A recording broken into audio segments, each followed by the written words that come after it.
Today is launch day for Silent Hill F, and we've got Konami in the house. We're breaking down the brand new setting in Japan, the updated combat system, and yes, we're even asking about secret endings and hidden weapons. It's all happening right here on this special Good Playing With You episode for Silent Hill F. Welcome, friends, to Good Playing With You, the Silent Hill F special. I'm Dan Whitehill, and as always, I'm joined by my two co-hosts, Matt Lord. Hey, how's it going? And Matthew Moulding. Hey now.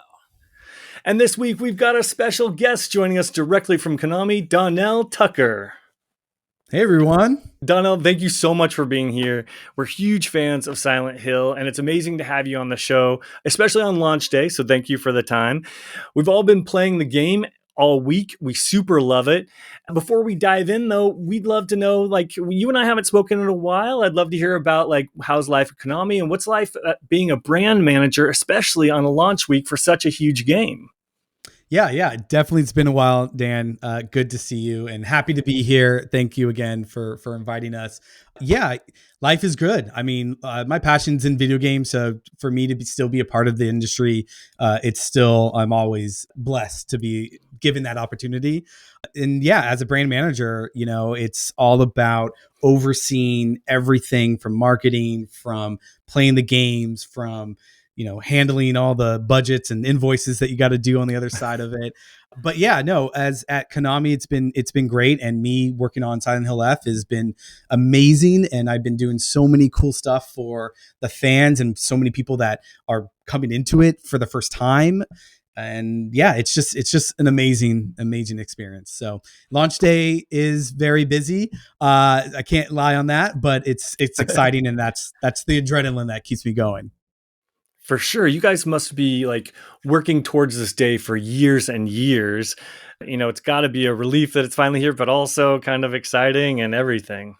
Yeah. I mean, when you work on something for so long, and you put so much time and effort and you're testing, you're making changes, you're getting sort of notes on would this work? Would that work? What sort of our audience would appreciate or not really appreciate. And, building this has been such an honor, and I'm really excited as we're seeing great already results of people playing the game in early access, and the reviews are super high and positive. So again, all that work, that 2 years leads to in a few days, and it's just positivity. It makes you just go okay, we got it right. And we want to continue that, right? We want to keep supporting, we want to keep providing games that people will just love and have it on their next generation, For sure. And definitely. Just jumping back to the brand manager situation, yeah. When you're a brand manager at Konami, are you just expected to be that expert level at Silent Hill? Are you just having to play all those games all the time? And if we get stuck, can we call you for tips? Yeah, exactly. Right? Like the old Nintendo hotline. Yeah. I'll definitely get a special phone that's on Silent Hill, and then I can pick it up and then answer all your problems and issues, even psychological issues. I'm here for you. Yeah, please. Right? Yeah. But yeah, no, I think when getting into a brand role like this and coming on to Silent Hill, yeah, you have to be this sort of expert and leader in what you're sort of representing, right? Silent Hill is an iconic franchise, and it spans in so long, ever since 1999, it's just been part of people's lives. And so when coming on to that role as a brand, I'm supposed to sort of represent that community and to also give them an experience sort of that they can love and cherish. It sets the bar high, and I'm happy that I'm sort of was allowed to be, part of that, because I feel again, every beat that I've been doing ever since we started from Anime Expo, and we had a booth there and we had a panel, and talking to these fans and getting their sort of feedback on their expectations and stuff like that is what I sort of take to then Japan, right? Because it's so useful, that information. And going from when I was doing the puzzle box and shipping it out to content creators and fans of the series, and really getting them to be seen is also something that it just makes me go yeah, I'm the right person for this role. So there's a lot more stuff I got planned, and I'm just excited just to keep it going. With a game as big as this one, when was the first time you got to get your hands on it? Like, how long ago were you able to actually play it? Yeah. So it's definitely really early, right? We're talking about, you know, basic blocks of objects that are not really finalized. And we even I would say even before that, we get just like the pitch, right? When you're kind of in this industry, you sort of get the pitch, you get the storyline, and you sort of start there. And then there's a sort of first playable that you can kind of get your hands on. And it's very it's very just to get the idea, does this work? And so, yeah, it's been, seen from where you first play it to then now, you just see how it evolved. It's also, again, it's like seeing a kid grow up, right? And it's off to Oh, college. And you're absolutely. like, good Yeah. luck. I prepared as much as I can, you know? Yeah. Yeah, no, and let's dive into the game, and let's talk Yeah. about your baby a little bit, because I think as a super fan of the series, like I've played almost all of them. I love them. One of the things that shocked me about this was just the huge swings you guys are taking right out of the gate. That was awesome how you modernized it and changed it. Well, even though it's set in the past, but like, and changed the actual, like what we think of as Silent Hill. You've added so much up to it. First off, of course, we have to address like the location and time shift. This isn't modern day. This is 1960s, and this is Japan. It makes for an awfully spooky experience. It's really well done. But what was the inspiration there, and how did this come about? Yeah, so I think it started with, our producer Okamoto, who sort of saw Silent Hill as, I think from the previous games, they were kind of leaning too much on the Western culture, and they were sort of losing that sort of Japanese influence. And so we really wanted to take a risk. Well, what if we kind of balance that out with shifting a little bit more influence on the Japanese culture and that folklore, and setting it in 1960s? And then part of that also was a little bit of the writer Ryukishi 07, having a Japanese writer who's understands psychological horror so much from his series, from the Umi Neko and Hiragashi When They Cry series. So, that was sort of the spawn of like taking this new direction for Silent Hill that people may have already from the past just always get that, like, oh, it takes place in this town in America, and that's all you can do. So we really kind of want to bring it back to the sort of Japanese influence a little bit more, and start with this new approach to say, Silent Hill doesn't always have to start in this town in America. I think with Silent Hill, everybody sort of experiences a trauma or a situation where you feel that you're struggling internally. I don't think it's just happens in America. So we kind of wanted to take this sort of stride to kind of introduce this sort of concept that I think people are now starting to open up and kind of feel like I love that approach. Yeah, for sure. No, it definitely it widens the franchise. Suddenly the view is so much larger, and you think about, wow, not only are they taking it out of, the States, they're putting it in Japan, and they're not making it modern day. What are they going to do next? Where could it go? It just provides so many opportunities for thought. And it's really, and I got to be honest with you, I was also surprised that the whole rust metallic sort of feel was gone that we're so used to, and in its place was this like organic, kind of deadly, but also kind of pretty sort of growth botanical thing. Where did that come from? Yeah, it definitely comes from Japanese folklore. If you look at a lot of their sort of scary monsters or sort of traditional, images and art, it's quite beautiful, but yet horrifying at the same time, right? And I think that's the sort of, again, the inspiration they really kind of wanted to focus on. And the whole point still is, yes, the iconic of the rust and the industry, like industrial sort of setting, is unsettling. But at the same time, with this sort of beautiful yet horrific of the flowers and the flesh, and it sort of mutates in a way, it's still unsettling. You've kind of go through that, level, and or when you go to the other world, yes, it looks beautiful, but something's still unsettling about it. And that still gives you that fear that you sort of got with the rust and the, industrial dirty look to it. This one, yes, it's more beautiful, but yet horror is still in there. And that's why, again, we still wanted to focus on like hitting that atmosphere and tone still to be For the sure. same. Yeah. So that's where I think the inspiration really came from. It's just that Japanese folklore. It's that the root, but then as it spawns, we still want to have that unsettling approach that normal like fans of the series would still feel when experiencing the game. I think that's a good word, feel, because the game does feel like a traditional Silent Hill, just a modernized version. And I love the different takes that you guys have done with it. I'm happy to see the fog hasn't changed, because that's so iconic and such a fun part of the game, because you never know when these creatures are going to come out of there. And so I'm glad that hasn't changed. One of the things I was happy to see that you guys played with the music. Gone are the days of my character hearing radio static, and suddenly we have all different types of music in the game. Can you talk about the musical influences? Yeah. So we, of course, we brought the talented, and I call him the GOAT because he is, Akira Yamaoka, who's been the composer of the Silent Hill sort of series, and he's iconic. So, his music is surprisingly, because when I first heard it too, I kind of felt the same way. I was like, where did he kind of bring this inspiration? And sort of when we talked about it, he still said like he's still adding Western influence in his music still. It's sort of didn't change too much. Obviously, there's a big difference because it's sort of the gakuku type of music, which is like traditional Japanese sort of instruments and that sort of direction. But when you first boot up the game and sort of the title screen appears, there's still a guitar playing through, these children singing, and it's, eerie, but yet has that rock that he's sort of known for to include.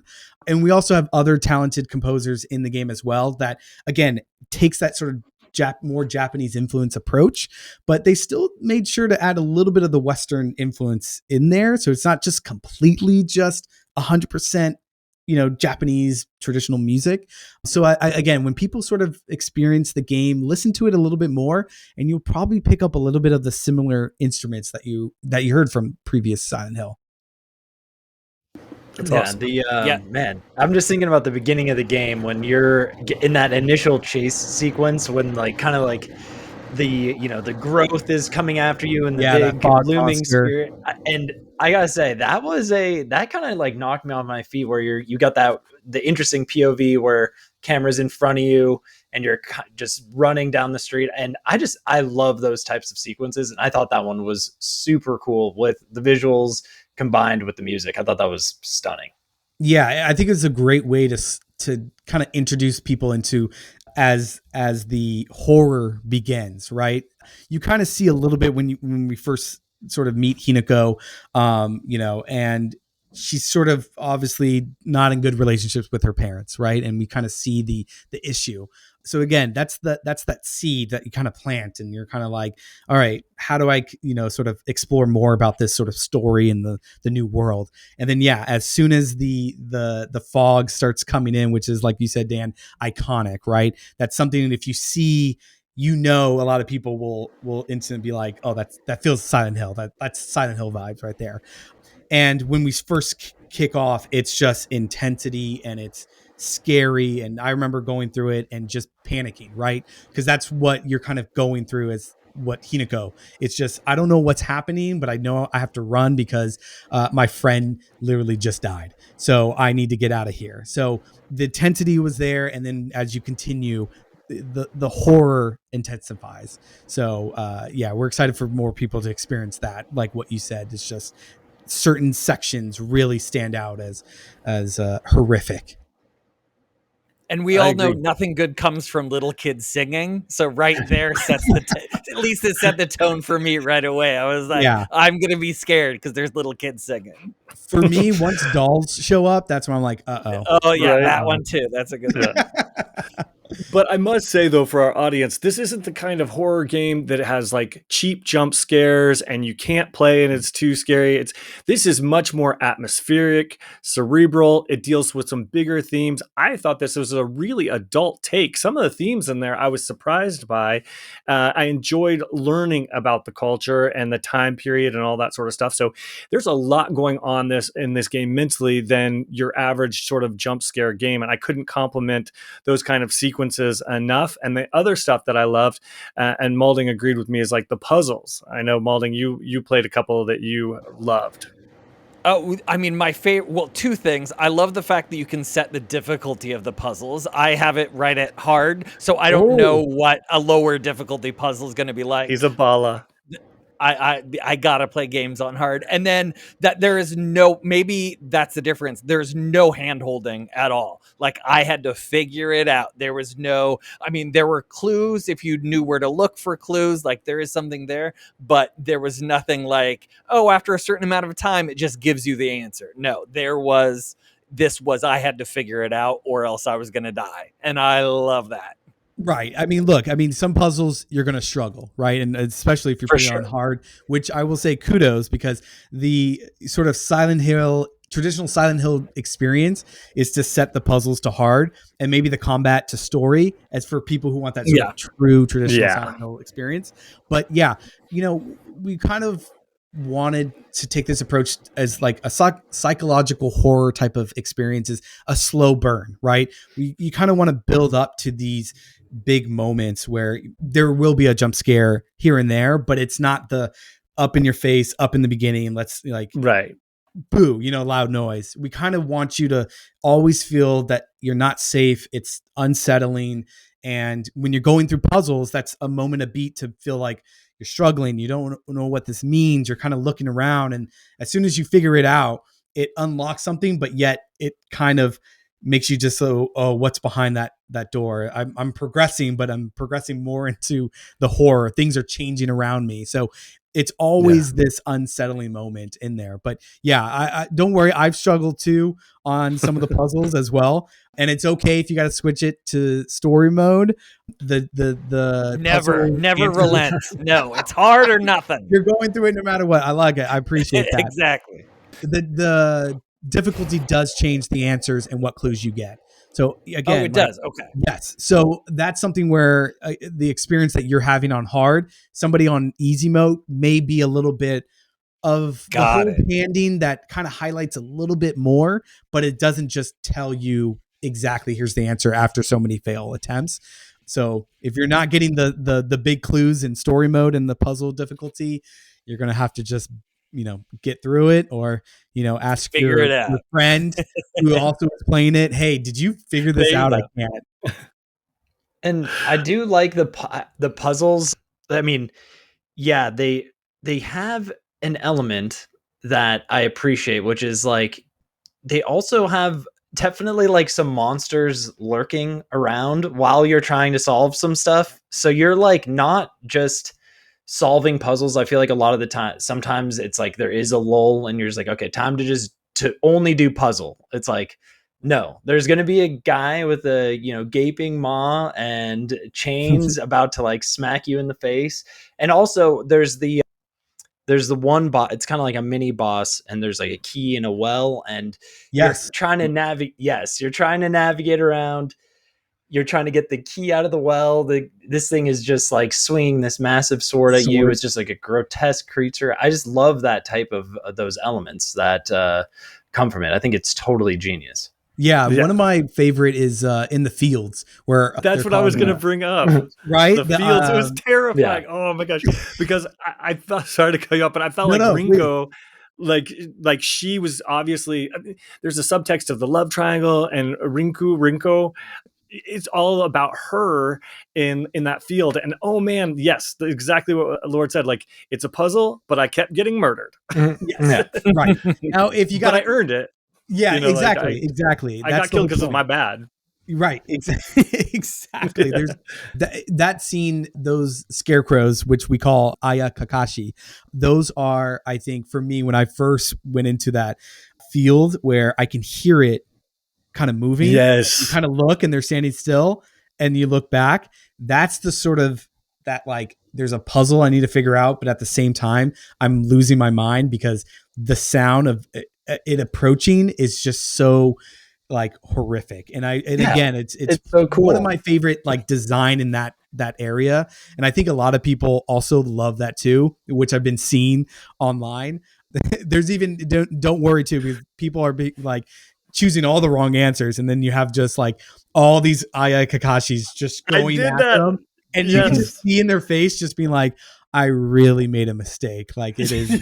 Yes. That's exactly what I So, did last night. yeah. Oh, too funny. So, yeah, to your point, like all these puzzles are not only just there to just, take a break in the gameplay mechanics and just figure it out. There's a story to it, right? There's a POV into the sort of love triangle that I think Hinako is sort of uncovering about how people look at her, right? And if someone is having a fake smile and hiding it because they really hate you, that's a sort of, I think, approach that I think we kind of all experience a little bit, right? Where somebody may put on a fake smile, but really they don't like you.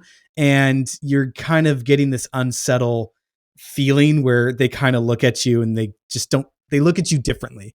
And I think that's what I like about these puzzles. There's something still that involves that, yeah, like somebody calling you a freak or somebody just being like, you look different and you're just not appreciative. And that sort of like approach to it is, I think, what connects people to a lot of these like Silent Hill games is that sort For of sure. approach when it comes to that psychological horror where it kind of affects you. You kind of relate to the character and their experience that they're going through. So yeah, that's why, again, the puzzles very hard at sometimes, but also I appreciate the struggle at the same time.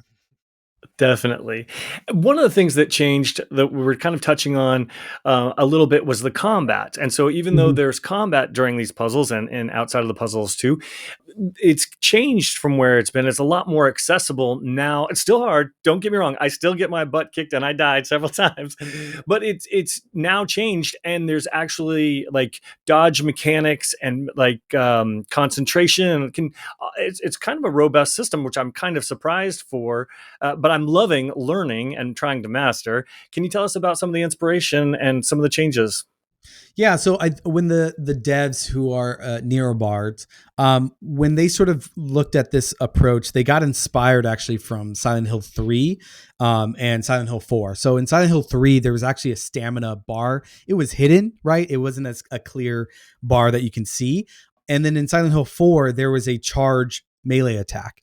So when looking at this new setting in 1960s, we all know guns are not really available here in America. It's very, common to be known, but in Japan, it's not everybody has a gun, right? So their approach to it is we want to get into a particular combat mechanic that represents a little bit of accuracy in the history of where it's at, and also at the same time offer this new experience for players that you're going to be up close and personal with these monsters, or you can run. And that's the fight and flight type of moments, right? Where you look at the situation and say, you know what, I'm out of here and I'm going to run. Versus I think in previous Silent Hill series, the mechanic is, kill the monster, move on to the next approach. So I think with this new experience, I think where people have a stamina bar, you kind of have to think a little bit more about how do you approach your situation, and it heightens the experience a little bit more. So I think overall, like that's what we're sort of built upon that inspiration. So that's where we kind of wanted to grow that mechanics a little bit more. So it's a mix of a lot of different things. So yeah, that's where it all began. Nice. I'm definitely enjoying it. I thought I had it down, to be honest with you. When the creatures, they're like nurses, but what are they now? They're not nurses. They're like mannequins, or what are those? Yeah. They're mannequin like dolls, right? And you can, again, there's those comparisons that you can kind of approach from the series that are still there, but in itself, they're not exactly mannequins, right? They're like almost puppet like type of Yeah, monster. they look like they were carved out of wood almost. Right, They're interesting. right.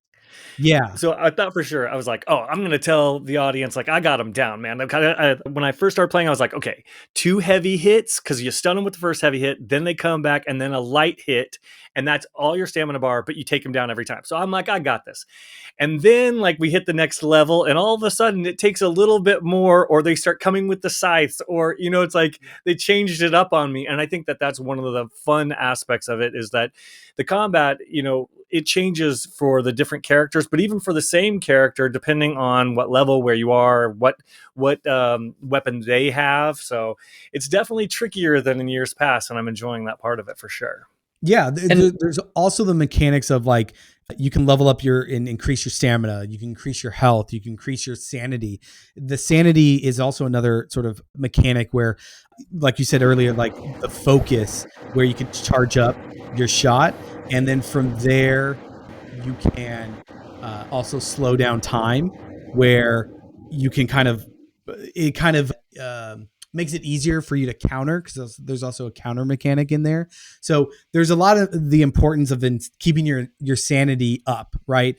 And that's what I also like in that mechanic is it changes and gets people to experience horror in a new way, right? So I'm happy that you guys are enjoying that approach. Yeah, that counter mechanic is clutch. Like that, sure. I look for that in every opportunity that I could.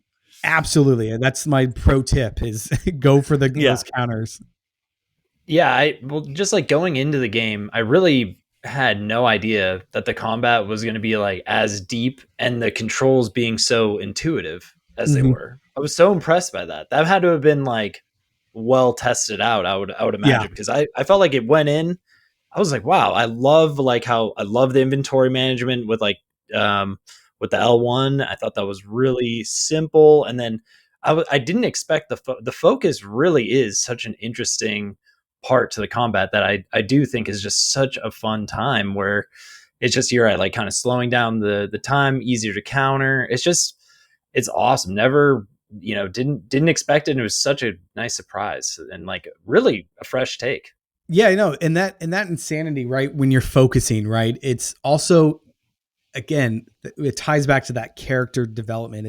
It's Hinako focusing on the monster that she has to, tackle, right? Because anytime, right, if monsters did truly exist, we'll probably be running around going crazy. But if we confront our inner demons or inner struggles, the focus is hard, because it kind of messes with your mind as you kind of focus longer, or whether you're focusing and you get hit, it damages your sanity. So I think, again, there's always these ways to how do we incorporate it back to the character, how to kind of approach her development as a person. So that's the whole point, right? Develop a little, you can expand her sanity, you can expand her stamina, whatever you feel that it's necessary to survive, right, in this game. So I feel like I really lucked out, because the first charm, is that what they are? I can't remember what they're called. The Omamori. They're like these charms.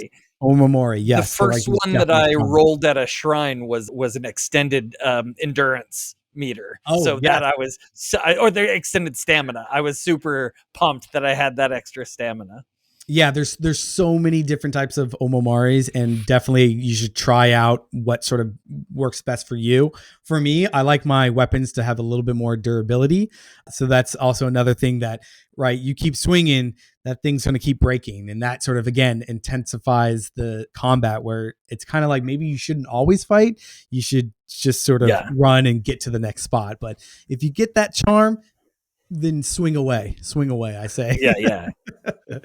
That's a good point. And I think in my experience, I was always trying to search when I wasn't in combat and I wasn't doing a puzzle. I was constantly backtracking just to see if I could find certain things so I could get those prayers and points to upgrade my own memory, because I want to, of course, equip as many as possible because I need the help. But I'm having good, and I'm like, oh man, when I get a dried frog, I'm super pumped, because I'm like, this is at least 200, it's really good. But what other, do you have any tips or strategies or anything that you can tell or recommend our audience? Yeah, my thing is definitely the dry carcass. Anything that you can sacrifice to the shrine to get faith points is probably, when you see an ancient comb, dry carcass, I would try your best to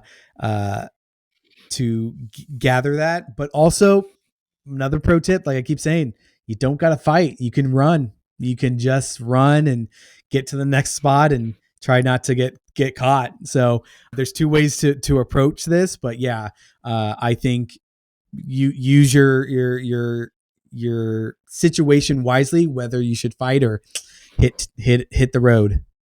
It's always fight. It's always fight for me. You got to get those guys out of there.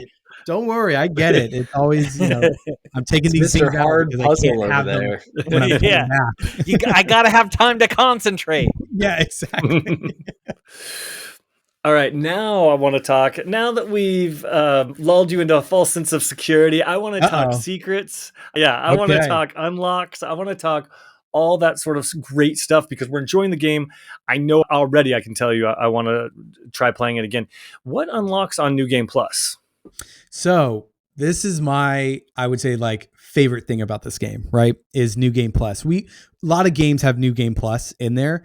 This one particularly continues the story. And you're going to look at this like, I'm not going to try, because again, I like to have people kind of go into it as blindly as possible. But this New Game Plus will give you a new perspective on things. And when you go through it, I think there's obviously going to be new content. There's also going to be new things that you're going to discover in terms of lore. And this is where you can kind of unlock these sort of multiple endings on the choices you make. So this is where a lot of people, and especially when I did New Game Plus, where I was like, wait a minute, this wasn't the same thing. So what's going on? It's almost, I'm not going to say like completely new game, but it feels like a new experience where I'm like, oh my God, I want to play this again. What other new stuff can I like missed out or discover? So I think a lot of that is what people can expect in a New Game Plus, is not just play the same game, get a different ending. It's play it again, new experience, new perspective. Oh, that sounds awesome. What carries over into New Game Plus? Can you let us know? Yeah, so what carries over is anything you've upgraded in terms of your health, stamina, sanity, and your how many slots. So, Dan, if you're behind on upgrading your max amount of Omamori charms, you can do New Game Plus, continue from there, and then you can get to that. So don't worry. But yeah, that's carried over. Perfect. You had mentioned multiple endings. The series is famous for that, so that's music to my ears. How many are we looking at? What can you tell us about these endings? So yes, again, as the brand manager, right? We know that Silent Hill is known for being that sort of multiple endings and different ways of how to unlock. It is still in there. I will say in the game, if you boot it up, there is actually a section where it says view endings, and it kind of tells you how to unlock a little bit. Gives you a little bit clues. So it kind of helps out a little bit versus being very like, I don't know, I've been doing this. Why hasn't I gotten the new ending? But we're looking at 5 new multiple endings. And this does include the ending that you get in the first playthrough, because that one's sort of locked. But yes, there are 5 endings that you can experience with this game. So is one of them a Chihuahua pulling the levers on the whole thing? I can't share details, but if you know Silent Hill, there's usually a out of this world type of ending that people know of that we still follow true. So we're excited for people to see that ending in a 1960 Japan setting. So awesome. That sounds like really fun, a good tease. Okay, what about unlockable weapons? Sometimes if you finish the game, certain games we could find some funny weapons, some unbreakable weapons, like anything you can tease here. I can. So again, we sticking to traditional. Yes, there is a secret weapon that you can discover and use, but this is also part of the multiple endings, right? And going to, yes, how would you use this weapon, Dan? Would you want it to be unbreakable? Would you want it to be breakable? These are the choices you're going to have to face when you're trying to, get the multiple endings. So that's, again, it's not just a secret ending that's fun. It's still involved into the story and the experience that you go through New Game Plus. Nice. That's awesome. And then I know it's set in 1960s Japan, but is there any like winks or nods to the other games in the series? I know that like in part 3, I think they found a letter from James in part 2, I remember, and anything like that we might be able to come across? What I can tell you is, I can't share like, again, a subtle like, oh, this is a reference from this, game and this title from previous Silent Hills. But, what we try to do, I think a lot of people when they're experiencing it can see similarities and they can kind of see the inspiration that they can kind of relate to certain items.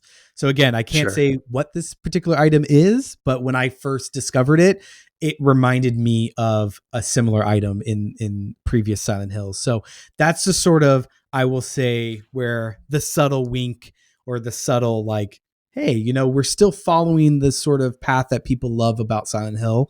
And again, I think it's still on the vibe, still on the atmosphere. So again, I'm watching a lot of people playthroughs, a lot of clips, going through the message boards and just seeing like, did anybody pick up here and there? So I'm watching, but I'm not going to say anything yet.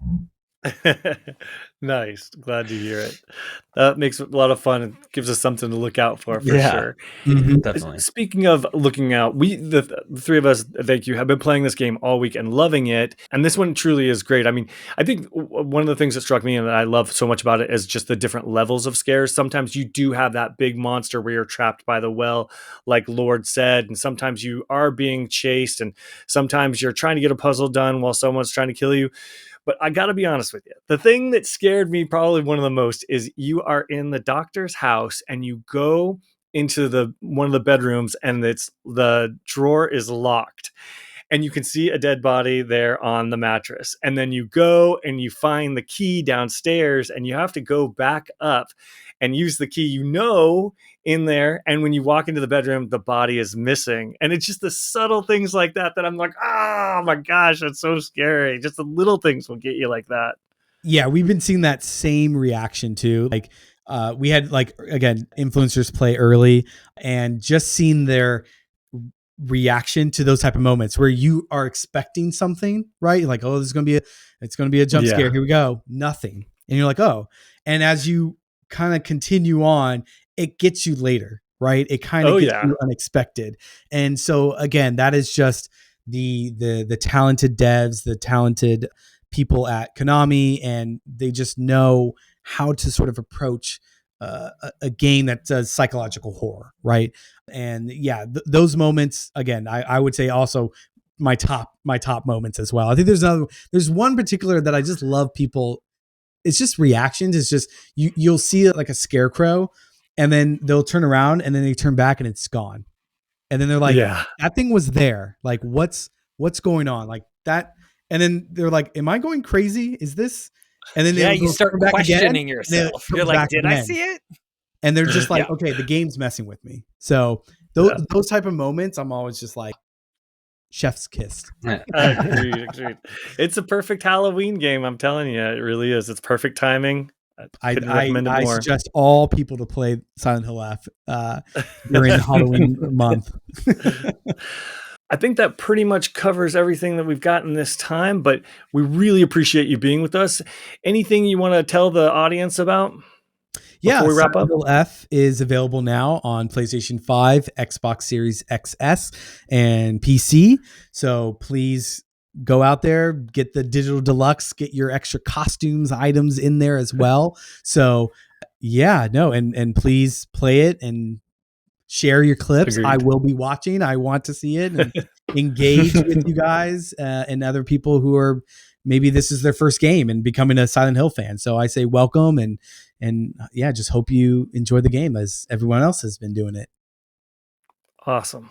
Yeah. Thank you so much for that. This is thanks for coming. It's great. No, thank you. Again, this was something I'm glad that we were able to do. And this is just exciting. Start to many more. We'll be here. We'll be looking forward to each and every one. I know. We'll be here. Yeah. All right. That pretty much wraps up everything we have for our Silent Hill F special. If you're watching on YouTube, don't forget to like and subscribe. And if you're listening on a podcast, please share with a friend. And on behalf of Matthew Moulding, Matt Lord, myself, Dan Whitehill, and our guest, Donell Tucker, Thank you for joining us, and as always, good playing with you. Good playing with you. Good playing with you. Playing with you.